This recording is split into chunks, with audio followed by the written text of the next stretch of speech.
2015 ഒപ്പിട്ടൊരു കരാർ 2016 മുതൽ 26 വരെ ഇടതുപക്ഷ സർക്കാർ അവരുടെ കുട്ടി എന്ന നിലയ്ക്ക് ചേർത്ത് വെച്ച ഒരു പദ്ധതി.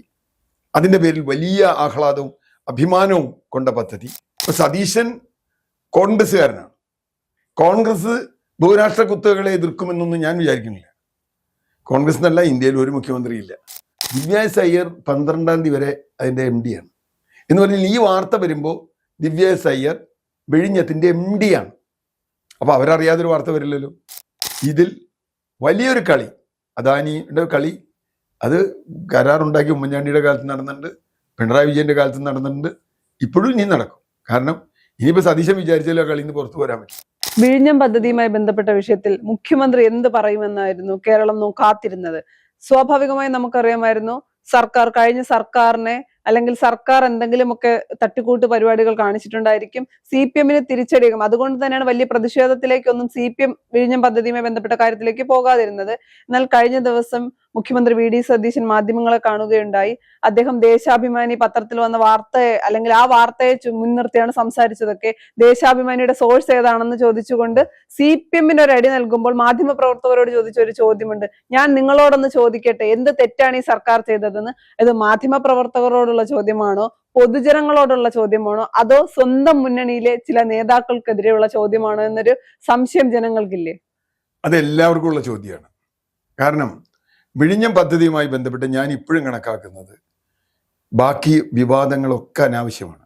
കാരണം എന്താ വെച്ചാൽ വിഴിഞ്ഞം ആ പദ്ധതി തന്നെ ശരിയാകുന്ന അഭിപ്രായങ്ങളിൽ എനിക്കില്ല, അതിന്റെ കരാർ ശരിയാകുന്ന അഭിപ്രായമില്ല. പക്ഷേ 2015 ഒപ്പിട്ടൊരു കരാർ 2016 മുതൽ 26 വരെ ഇടതുപക്ഷ സർക്കാർ അവരുടെ കുട്ടി എന്ന നിലയ്ക്ക് ചേർത്ത് വെച്ച ഒരു പദ്ധതി. അതിന്റെ പേരിൽ വലിയ ആഹ്ലാദവും അഭിമാനവും കൊണ്ട പദ്ധതി. അദാനി എൻ്റെ പാർട്ട്ണർ എന്ന് പറഞ്ഞ ഒരു പാർട്ടി മുന്നണി, അതുപോലെ അവിടെയുള്ള എല്ലാ ദുരന്തങ്ങളെയും കണ്ണടച്ചവർ, ജനങ്ങളുടെ സമരങ്ങളെ കണ്ണടച്ചവർ, മത്സ്യത്തൊഴിലാളികളെ അവഗണിച്ചവർ, അങ്ങനെയുള്ള ഒരു സർക്കാർ വിഴിഞ്ഞത്തില് ഈ MSCക്ക് പാർട്ട്ണർഷിപ്പ് വരുന്നു എന്നും അത് മെയ് 1 സതീശൻ ബാംഗ്ലൂർ പോയപ്പോൾ എന്തോ കണ്ട് പേടിച്ച് അല്ലെങ്കിൽ അദാനിയായിട്ട് എഗ്രിമെന്റ് ഉണ്ടാക്കി വന്നതാണെന്നുള്ള ഒരു വലിയ കഥ ഇവിടെ പ്രചരിച്ചു. അത് പ്രചരിപ്പിച്ചത് CPM മാത്രമല്ല എന്ന് സതീശനും പറയും. അത് വേറെ ആളുകളും അതിന്റെ പിന്നിലുണ്ട്. അത് മുഖ്യമന്ത്രി സ്ഥാനാർത്ഥിയായി സതീശൻ വരുന്ന കാലത്ത് തന്നെ ആ വാർത്ത ചില ചാനലുകൾ ആവർത്തിച്ച് കാണിച്ചിരുന്നു. ഏത് അവിടെ പോണതും ഇയാളെ കാണുന്നതും അദാനിയുടെ CEO കാണുന്നതും മൊത്തത്തിലൊരു പുകമറ ഉണ്ടാക്കി. അതും കഴിഞ്ഞ് ഈ അദാനിക്ക് അദാനിയുടെ 49% ഷെയർ, അദാനിയുടെ കമ്പനിയുടെ 49% ഷെയർ അവർ വിൽക്കുന്നു എന്ന വാർത്ത വന്നു. നിയമസഭയിൽ ചോദിച്ചപ്പോൾ മുഖ്യമന്ത്രി വളരെ ക്ലീൻ ആയിട്ട് പറഞ്ഞു, ഞങ്ങൾ ഇതുവരെ അറിഞ്ഞിട്ടില്ല, പത്രങ്ങളിൽ വന്ന കാര്യമാണ്, അതുകൊണ്ട് എനിക്കതിന് മറുപടി പറയണമെങ്കിൽ അവരുടെ കത്ത് വേണം. പിറ്റേ ദിവസം അവർ കത്ത് കൊണ്ടു കൊടുക്കുന്നു, ആ കത്തിൽ പ്രശ്നം ഉണ്ടാകുന്നു, കത്ത് മാറ്റി കൊടുക്കുന്നു, അങ്ങനെ കലാപരിപാടികളൊക്കെ കാണുന്നു. അപ്പോൾ തീർച്ചയായിട്ടും ഇപ്പൊ സതീശൻ കോൺഗ്രസ്സുകാരനാണ്. കോൺഗ്രസ് ബഹുരാഷ്ട്ര കുത്തകളെ എതിർക്കുമെന്നൊന്നും ഞാൻ വിചാരിക്കുന്നില്ല. കോൺഗ്രസ് എന്നല്ല, ഇന്ത്യയിൽ ഒരു മുഖ്യമന്ത്രിയില്ല. ബംഗാൾ മുഖ്യമന്ത്രിക്കും പറ്റിയിട്ടില്ല, കേരള മുഖ്യമന്ത്രിക്കും പറ്റിയിട്ടില്ല, ആർക്കും പറ്റിയില്ല. കാരണം ഈ ഇവിടെ പോയി ലണ്ടൻ സ്റ്റോക്ക് എക്സ്ചേഞ്ചിൽ പോയി മണിയടിച്ച ആളാണ് പിണറായി വിജയൻ. അവിടെ സോഷ്യലിസ്റ്റ് ആളുകളെ കൊണ്ടല്ലല്ലോ ലണ്ടൻ സ്റ്റോക്ക് എക്സ്ചേഞ്ച് നടത്തണേ. അപ്പം അതുപോട്ടെ, വിദേശ നിക്ഷേപം ഒക്കെ വരണം എന്ന് പറഞ്ഞതാണ്. പക്ഷെ ഇക്കാര്യത്തിൽ ഇടതുപക്ഷം ഉയർത്തിയ വളരെ പ്രധാനപ്പെട്ട ഒരു ചോദ്യം, ഇത് കുത്തക തുറമുഖമാവുമോ, ഗവൺമെന്റ് പെർമിഷനുണ്ടോ? മാത്രമല്ല, മാധ്യമങ്ങൾ പറഞ്ഞൊരു തെറ്റായ കാര്യം, അതാണ് സതീശൻ ഇന്നലെ വല്ലാതെ പ്രകോപിപ്പിച്ചത്. ഓഹരി കൈമാറ്റം നടന്നു കഴിഞ്ഞിരിക്കുന്നു എന്നാണ്.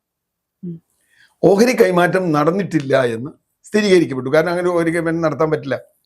സതീശൻ തന്നെ വ്യക്തമാക്കിയതുപോലെ, നമുക്കറിയാവുന്നതുപോലെ കേരള ഗവൺമെന്റ് പെർമിഷൻ മാത്രം പോരാതിന് സെബിയുടെ പെർമിഷൻ വേണം, പിന്നെ ദേശീയ ഷിപ്പിംഗ് ഡിപ്പാർട്ട്മെന്റ് പെർമിഷൻ വേണം, നാഷണൽ സെക്യൂരിറ്റി പ്രശ്നമുണ്ട്, അതിന്റെ പെർമിഷനും വേണം. ഇതൊക്കെ അദാനിക്ക് കിട്ടുന്ന വിചാരിക്കുക. അദാനിക്ക് ഇതൊന്നും കിട്ടാൻ വലിയ ബുദ്ധിമുട്ടൊന്നുമില്ല. ഒരു പെർമിഷൻ കിട്ടാൻ അദാനിക്ക് ബുദ്ധിമുട്ടില്ല ഇന്ത്യയിൽ, നമുക്ക് അറിയാം. അപ്പോൾ അവരുടെ ഒന്നും പെർമിഷൻ കിട്ടിയിട്ടില്ല, അതുകൊണ്ട് ട്രാൻസ്ഫർ നടന്നിട്ടില്ല. സതീശൻ ചോദിച്ചാൽ നിങ്ങൾ ഓഹരി കൈമാറ്റം നടന്നു എന്ന് പറഞ്ഞ മാധ്യമങ്ങളോടായിരുന്നു ഒരു ചോദ്യം, ദേശാഭിമാനി അടക്കം. സതീശൻ വന്നു, ഉടനെ ഓഹരി കൈമാറ്റം നടന്നു, ഇനി അതിന് റെഗുലറൈസ് ചെയ്യാൻ വേണ്ടി വന്നിരിക്കുന്നു. സതീശൻ എന്തോ അഴിമതി ചെയ്തു എന്നാണ് ഇതിലൊരു വാദം.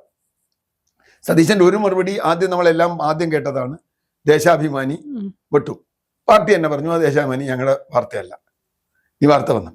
പക്ഷെ ഇന്നലെ സതീശൻ രണ്ടാമത്തെ ദേശാഭിമാനി എടുത്ത് കാണിച്ചു. അത് ജൂൺ 5 ദേശാഭിമാനിയാണ്.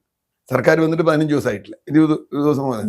ജൂൺ 5 ദേശാഭിമാനിയിൽ അദ്ദേഹം എടുത്ത് കാണിച്ചത് വളരെ അപകടകരമായ ഒരു വാർത്തയാണ്. ആ വാർത്ത എന്താണ്? ആഘോഷിക്കുകയാണ് ദേശാഭിമാനി. MSC എന്ന് പറയുന്ന കമ്പനി ഇവിടെ കടന്നു വരുന്നു, അയാൾ നിക്ഷേപം നടത്തുന്നു, അയാൾക്ക് പ്രത്യേക MSC പോർട്ട് ഇനി ഉണ്ടാവും എന്ന് ദേശാഭിമാനി പറയുന്നു ജൂൺ 5. അത് മാത്രമല്ല, MSC പോർട്ട് ഉണ്ടാവും എന്ന് പറയുക മാത്രമല്ല, ഞങ്ങളുടെ കോൺക്ലേവിൽ MSC പങ്കെടുത്തിരുന്നു, അന്ന് നൽകിയ ഉറപ്പിന്റെ അടിസ്ഥാനത്തിലാണ് MSC വരുന്നത്. അപ്പോൾ ഈ വിഷയത്തിൽ നമുക്ക് ആദ്യമേ സംശയം ഉണ്ടായിരുന്നു. കാരണം 1 മാസം കൊണ്ടോ 2 മാസം കൊണ്ടോ എടുക്കാവുന്ന ഒരു തീരുമാനമല്ല ഒരു കമ്പനിയുടെ 49% ഷെയർ വിൽക്കുക എന്നുള്ളത്. അത് ഉറപ്പാണ്. അതുകൊണ്ട് അത് മുമ്പേ ചർച്ച ചെയ്തിട്ടുണ്ട്. ചർച്ച ചെയ്തിട്ടുണ്ടെങ്കിൽ ആരും മതി.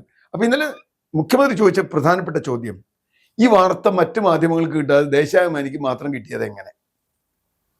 ബാക്കി ഇവിടുത്തെ ഏഷ്യാനെറ്റിനോ അല്ലെങ്കിൽ മാതൃഭൂമിക്കോ മനോരമയ്ക്കോ ഒന്നും കിട്ടിയില്ലല്ലോ. അവരൊക്കെ വളരെ സൂക്ഷ്മമായി നോക്കിയിരിക്കുന്ന ആളല്ലേ ഗവൺമെന്റ് പോളിസികൾ. നോക്കി എന്തുകൊണ്ട് കിട്ടിയില്ല? അപ്പൊ അത് ഗവൺമെന്റ് സോഴ്സിൽ നിന്ന് വന്നതാണ്. 2, ഈ പത്രം ഇറങ്ങുന്ന ദിവസം 5-ാം തീയതി അവിടെ ഇപ്പോ ദിവ്യ എസ് അയ്യരെ മാറ്റിയതുമായൊരു വിവാദം വന്നല്ലോ. ദിവ്യ എസ് അയ്യരെ മാറ്റിയത് ഓഹരി വിൽക്കാനാണ് എന്നാണ് വാദം വന്നത്. അദാനിക്ക് വേണ്ടി മാറ്റിയത്. ദിവ്യ എസ് അയ്യർ 12-ാം തീയതി വരെ അതിന്റെ MD ആണ്. എന്ന് പറഞ്ഞാൽ ഈ വാർത്ത വരുമ്പോൾ ദിവ്യ എസ് അയ്യർ വിഴിഞ്ഞത്തിന്റെ MD ആണ്. അപ്പൊ അവരറിയാതൊരു വാർത്ത വരില്ലല്ലോ. സർക്കാരിന്റെ MD ആണ്. അവർ നിഷേധിച്ചില്ലല്ലോ അത്. ഈ 5-ാം തീയതി വാർത്ത വന്നപ്പോ ഒരു പത്രക്കാരും നിഷേധിച്ചില്ല, ആരും പോയി ചോദിച്ചില്ല, ദിവ്യ എസ് അയ്യർ പറഞ്ഞില്ല അങ്ങനെ ഒരു വാർത്തയില്ല. അപ്പൊ ദേശാഭിമാനിയെ പോലെ ഒരു പത്രത്തിന്, ഭരണകക്ഷിയുടെ പത്രത്തിന് ഇങ്ങനൊരു വാർത്ത കിട്ടുമ്പോൾ അത് ഒഫീഷ്യലായ വാർത്തയാണ്. ഇപ്പോ വീക്ഷണം എന്നൊരു വാർത്ത ഇട്ടാൽ നമ്മളത് കോൺഗ്രസിന്റെ വാർത്തയെന്ന് വിചാരിക്കുള്ളൂ. കോൺഗ്രസിന്റെ വാർത്ത മാത്രമല്ല, സ്റ്റേറ്റിന്റെ വാർത്തയാണ്. കോൺഗ്രസിന്റെ ആളുകൾ സ്റ്റേറ്റിന് അങ്ങനെ വന്ന വാർത്തയാണ്. മാത്രമല്ല അതിൽ ആ വാർത്തയിൽ ഒരിടത്ത് പോലും MSCക്കെതിരായ പരാമർശമില്ല എന്ന് മാത്രമല്ല, MSC വരുന്നത് എന്തോ വലിയ വികസനത്തിന്റെ ഫലമാണ്, LDF സർക്കാർ നടത്തിയ ദീർഘകാല പ്രവർത്തനത്തിന്റെ ഫലമാണെന്നാണ്. ഇതാണ് ഒരു പ്രശ്നമുള്ളത്. രണ്ടാമത്, കുത്തകവൽക്കരണം എന്നതിനെക്കുറിച്ചും സതീശൻ പറഞ്ഞൊരു കാര്യമുണ്ട്. കരാറുണ്ട്, കൺസെഷൻ എഗ്രിമെന്റ്. കൺസെഷൻ എഗ്രിമെന്റിൽ അങ്ങനെ പാടില്ല, ഒരു ഫ്രീ പോർട്ട് അവിടെ ഉണ്ടായിരിക്കണം എന്ന് പറഞ്ഞിട്ടുണ്ട്. ഇതിലൊക്കെ തമാശയുള്ള ഒരു കാര്യമുണ്ട്. കഴിഞ്ഞ ഇതുവരെ 1000 ഷിപ്പ് വന്നു എന്നാണല്ലോ കണക്ക്. ഈ 1000 ഷിപ്പിൽ 950-ൽ കൂടുതൽ ഷിപ്പ് MSCയുടെ ആയിരുന്നു. അപ്പൊ MSC തന്നെയാണ് ഇവിടെ ഇപ്പോഴും നടത്തിയിട്ടുള്ളത്. പിന്നെ MSC വന്നാൽ മറ്റു ഷിപ്പ് വരില്ല എന്നുള്ളതൊക്കെ നമുക്ക് വളരെ അതൊക്കെ പൊളിഞ്ഞ കാര്യമാണ്. കാരണം മുന്ദ്രയിൽ MSC ആണ് അദാനിയുടെ പാർട്ണർ, എന്നൂർ അദാനിയുടെ പാർട്ണർ MSC ആണ്. അപ്പോൾ അവർക്ക് സുരക്ഷാ പ്രശ്നമോ ദേശീയ പ്രശ്നമോ ഷിപ്പിംഗ് പ്രശ്നമോ അല്ലെങ്കിൽ കുത്തക പ്രശ്നമോ ഒന്നും ഉണ്ടാവേണ്ട കാര്യമില്ല. കാരണം അങ്ങനെയാണെങ്കിൽ അവരൊന്നും കൊടുക്കില്ലല്ലോ. അവിടെയുള്ള വേറൊരു വ്യവസ്ഥയുണ്ട്, അവർ കൂടുതൽ പൈസ കൊടുക്കുന്നുണ്ട്. ഈ മുന്ദ്രയും നമ്മുടെ കരാറും തമ്മിൽ വ്യത്യാസം, മുന്ദ്ര കൂടുതൽ പൈസ കൊടുക്കുന്നുണ്ട്. അപ്പോൾ പ്രശ്നം എന്താ വെച്ചാൽ, കൺസെഷൻ എഗ്രിമെന്റ് അദാനിയുമായിട്ടാണ്. UDF സർക്കാരും 2 അനുബന്ധ എഗ്രിമെന്റുകൾ വെച്ചിട്ടുണ്ട്, അല്ലെ LDF സർക്കാരും 2 അനുബന്ധ എഗ്രിമെന്റ്, സെക്കൻഡ് സ്റ്റേജ് 3rd സ്റ്റേജിനൊക്കെ ആ അനുബന്ധ എഗ്രിമെന്റിൽ കുറെ ഇളവും കൊടുത്തിട്ടുണ്ടെന്ന്. അതുപോട്ടെ, അതും കഴിഞ്ഞ് 5 വർഷത്തെ നീട്ടൽ ഒക്കെ ചെയ്തിട്ടുണ്ട്. അതും കഴിഞ്ഞ് ഇപ്പോൾ വന്ന് എന്നോട് ഇത് പറയുന്നത് എന്തിനാണ്? അപ്പൊ അതിലൊരു കാര്യം എന്താ വെച്ചാൽ, മെയ് 1-ാം തീയതി തെരഞ്ഞെടുപ്പിന്റെ ഫലം വരുന്നതിന് മുമ്പ് സതീശനെ അദാനി കണ്ടത് കൊണ്ടാണ് ഈ കുഴപ്പം മുഴുവൻ ഉണ്ടായത് എന്ന് പ്രചരിപ്പിച്ച CPM-ന് മാത്രമല്ല, സ്വന്തം പാർട്ടിയിലെയോ സ്വന്തം മുന്നണിയിലെയോ ആളുകൾക്ക് കൂടി സതീശൻ കൊടുത്തൊരു മറുപടിയാണ്. അദ്ദേഹത്തിനോട് സതീശന് മൗനം, മുഖ്യമന്ത്രിക്ക് മൗനം എന്ന് പറയും. അദ്ദേഹം പറഞ്ഞു, ശരിയാ, ഞാൻ എൻജോയ് ചെയ്യുന്നു, ഒന്നിച്ച് പറഞ്ഞാൽ മതിയല്ലോ, എല്ലാം കൂടി ഓരോന്നിനും മറുപടി പറയണ്ടല്ലോ. ഇന്നലെ ആ ചോദ്യം, നേരത്തെ സൗപർണിക പറഞ്ഞ ചോദ്യം ഉണ്ടല്ലോ, ഈ സർക്കാർ വിഴിഞ്ഞം വിഷയത്തിൽ എന്ത് തെറ്റാണ് ചെയ്തത് എന്ന ചോദ്യത്തിന് മറുപടി പറയാൻ പറ്റില്ല. CPM-ന് മറുപടി പറയാൻ പറ്റും. ഇപ്പൊ CPM മാറ്റി. CPM അത് കുത്തകവൽക്കരണത്തിനെതിരായ മറ്റതാണ് മറിച്ചതാണെന്നൊക്കെ പറഞ്ഞു. അപ്പൊ MSC ഈ ഒരു വാർത്ത തെറ്റാണെങ്കിലും ആദ്യത്തെ വാർത്ത തെറ്റാന്ന് ഇതുവരെ പറഞ്ഞിട്ടില്ല. ജൂൺ 5-ന് വന്ന വാർത്ത ഇതുവരെ തെറ്റാന്ന് ആരും പറഞ്ഞിട്ടില്ല. അപ്പൊ ജൂൺ 5-നും ദേശാഭിമാനിക്ക് തെറ്റി, ജൂലൈയിലും തെറ്റി. അങ്ങനെയാണോ? അല്ലല്ലോ. അത് പാർട്ടിയുടെ നിലപാടാണ്, ആണ് പ്രശ്നം. അപ്പൊ അതുകൊണ്ട് സതീശനെ സംബന്ധിച്ചിടത്തോളം സതീശൻ വളരെ ക്ലീൻ ചിറ്റായിട്ട് ഇതിലൂടെ കടന്നു പോകുന്നു. കാരണം CPM-നുകാർക്കും പറയാൻ പറ്റില്ല, കോൺഗ്രസ്സുകാർക്കും പറയാൻ പറ്റില്ല. ഇപ്പൊ അദാനി വിറ്റു, അദാനി കാശുണ്ടാക്കി, അതാ സംഗതി. അദാനി വളരെ സ്മാർട്ടായിട്ട് പൈസ ഉണ്ടാക്കി. ഇനിയിപ്പോൾ 49%, ഇനി 49 അല്ലേ 25% വിൽക്കാൻ അവർക്ക് ഇതൊന്നും വേണ്ടല്ലോ. അതല്ലേ, ഇപ്പൊ 13,000 കോടി രൂപയ്ക്ക് 45% വിൽക്കുന്നതിന് പകരം 25% 6500 കോടി രൂപയ്ക്ക് വിറ്റാൽ പോലും പറയാൻ പറ്റും? ഇല്ല. കോൺട്രാക്ട് ഗവൺമെന്റ് പെർമിഷൻ പോലും വേണ്ട, അത് വിൽക്കാൻ ഗവൺമെന്റ് പെർമിഷൻ പോലും വേണ്ട. അപ്പോ തീർച്ചയായിട്ടും ഇതിൽ വലിയൊരു കളി, അദാനിയുടെ കളി, അത് കരാറുണ്ടാക്കി ഉമ്മൻചാണ്ടിയുടെ കാലത്ത് നടന്നിട്ടുണ്ട്, പിണറായി വിജയന്റെ കാലത്ത് നടന്നിട്ടുണ്ട്, ഇപ്പോഴും ഇനി നടക്കും. കാരണം ഇനിയിപ്പോൾ സതീശൻ വിചാരിച്ചാലും ആ കളിയിൽ നിന്ന് പുറത്തു വരാൻ പറ്റില്ല. കാരണം അത് അങ്ങനെയാണ് അത് ബിൽഡ് ചെയ്തിട്ടുള്ളത്. കേരളത്തിന്റെ കടലൊക്കെ വിറ്റ് പോയി, തുറമുഖം വിറ്റുപോയി. 2015 ദേശാഭിമാനി പറഞ്ഞ ഹെഡിങ്ങാണ് ഇനി ഇപ്പിടുന്നത്. അതിടാൻ ദേശാഭിമാനിക്ക് ധൈര്യം ഉണ്ടോ എന്നുള്ളതാണ് ചോദ്യം. അതില്ലാത്തടത്തോളം സതീശൻ വളരെ ഇക്കാര്യത്തിൽ സേഫായി പോകും. അതുമാത്രമല്ല, എല്ലാ ഡോക്യുമെൻസും സതീശൻ പറഞ്ഞതിന് അനുകൂലമാണ്. ഇതുവരെ ഓഹരി ട്രാൻസ്ഫർ ചെയ്തിട്ടില്ല. സർക്കാരിൻ്റെ കമ്മിറ്റിയെ വെച്ചിട്ടുണ്ട്. കമ്മിറ്റി, ഹൈ പവർ കമ്മിറ്റി പഠിക്കട്ടെ, പഠിച്ചിട്ട് നോക്കാം. കേരളത്തിന് മിക്കവാറും ഞാൻ കണക്കാക്കുന്നത് ഒരു അനുബന്ധ കരാർ കൂടി വരും. ഇത് ഈ പറഞ്ഞതുപോലെ കൺസെഷൻ എഗ്രിമെൻറ്റിൽ ഉള്ള വ്യവസ്ഥകൾ അദാനി പാലിക്കും. ഇപ്പോഴും 51% ഷെയർ അദാനിക്കാണ്. അതുകൊണ്ടല്ല 49% വിറ്റാൽ 51% അദാനിയാണ്. കൺസെഷനെയർ അദാനിയാണ്. കൺസെഷനെയർ എന്ന് പറഞ്ഞാൽ ഈ പോർട്ടിന്റെ ഉടമസ്ഥൻ സംസ്ഥാന സർക്കാരാണ്. അവിടെ ഒരു പണി നടത്താൻ ഏൽപ്പിച്ചിട്ടുള്ള കരാറുകാരനാണ് അദാനി. കൺസെഷൻ എന്ന് പറഞ്ഞൊരു കരാർ എഗ്രിമെന്റ് തന്നെയാണ്. ഇത്ര കാലം നിങ്ങൾ ഈ പോർട്ട് ഉണ്ടാക്കി പ്രവർത്തിപ്പിച്ച് എത്ര വരുമാനം തന്നാൽ അത് കഴിഞ്ഞാൽ ഞങ്ങൾക്ക് ഹാൻഡ് ഓവർ ചെയ്യണമെന്നാണ്. എന്ന് പറഞ്ഞാൽ ബേസിക്കലി ഈ കടലും കടൽ തീരവും ഒക്കെ കേരളത്തിൻ്റെയാണ്. പക്ഷെ കാശുണ്ടാക്കുന്നത് അദാനിയാണെന്ന് മാത്രമേ ഉള്ളൂ.